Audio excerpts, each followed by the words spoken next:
नमस्कार, न्यूज परिचर्चा में आपका स्वागत है। आईसीसी चैंपियंस ट्रॉफी में न्यूजीलैंड ने पाकिस्तान को दिया 321 रनों का लक्ष्य।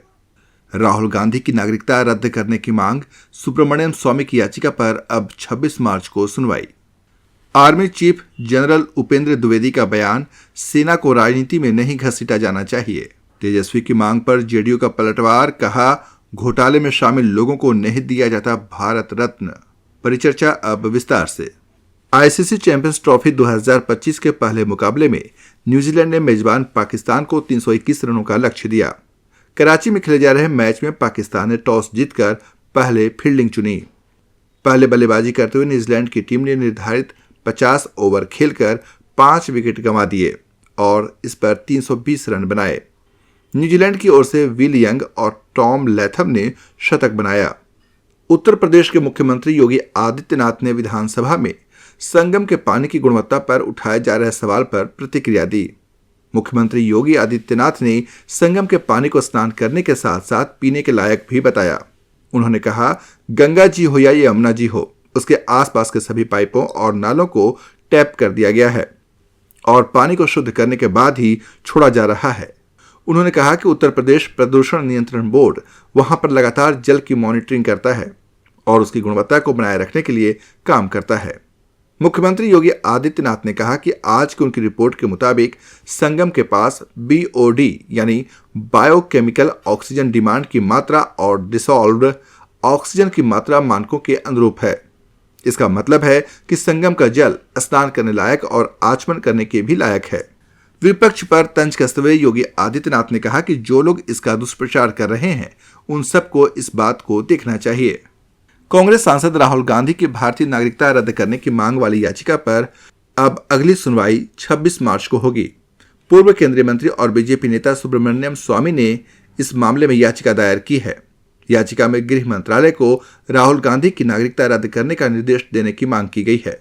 इस मामले की सुनवाई इलाहाबाद हाई कोर्ट में हुई।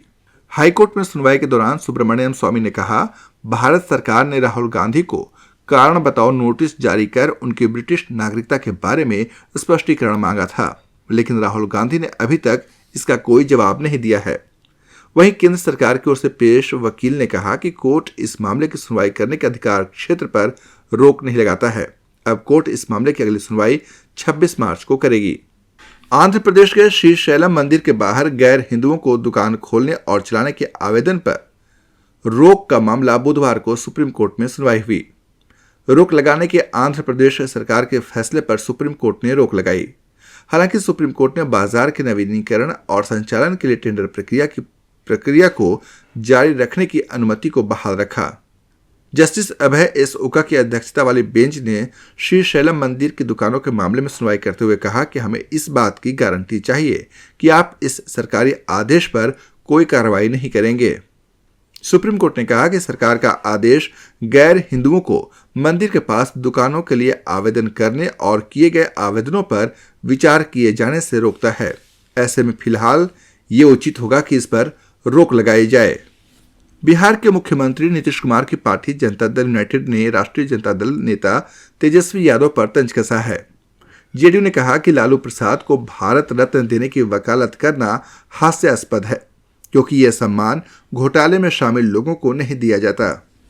दरअसल तेजस्वी यादव ने सोमवार को अपने पिता और आरजेडी प्रमुख लालू प्रसाद के लिए भारत रत्न देने की मांग करते हुए कहा था कि उन्होंने समाज के वंचित वर्गों को आवाज दी।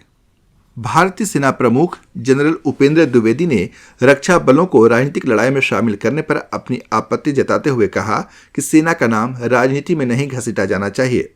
दरअसल राहुल गांधी ने पिछले दिनों संसद में सेना प्रमुख का जिक्र करते हुए कहा था कि लद्दाख सेक्टर में चीनी घुसपैठ हुई है। हालांकि रक्षा मंत्री राजनाथ सिंह ने इसका खंडन किया था। एक इंटरव्यू में जनरल द्विवेदी ने कहा, मुझे लगता है कि रक्षा मंत्री जी ने ट्वीट के रूप में राजनीतिक जवाब दिया है और रक्षा मंत्रालय ने विवरण दिया है, लेकिन जो चीजें मैंने सीखी हैं वो ये है कि यह प्रयास करना चाहिए कि सेना को राजनीति में नहीं घसीटा जाना चाहिए। दिल्ली में आम आदमी पार्टी मुख्यालय में बुधवार को अरविंद केजरीवाल के नेतृत्व में कार्यकारिणी की बैठक हुई। इसमें दिल्ली के सभी 70 विधानसभा क्षेत्रों के पर्यवेक्षक, अध्यक्ष और संगठन मंत्री शामिल हुए।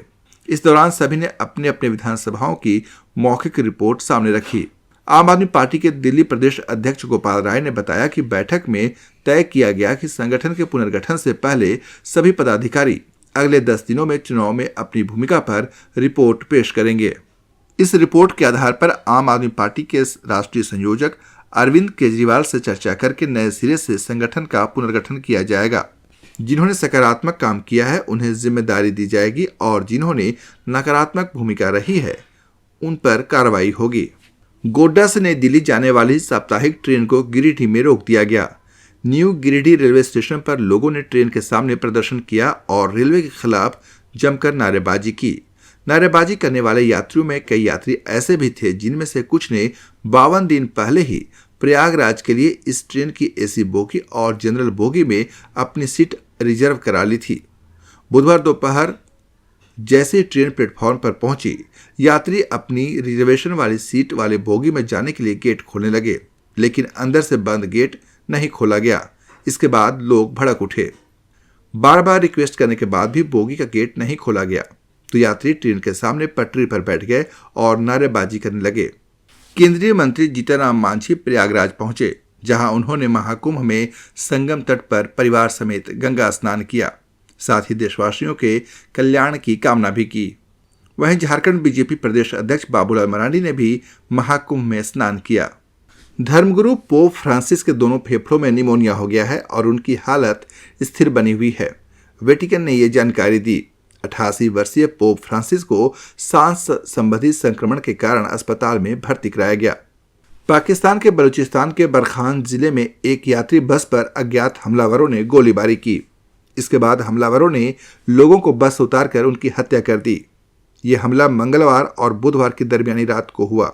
मृतक पाकिस्तान के पंजाब प्रांत के बताए जा रहे हैं।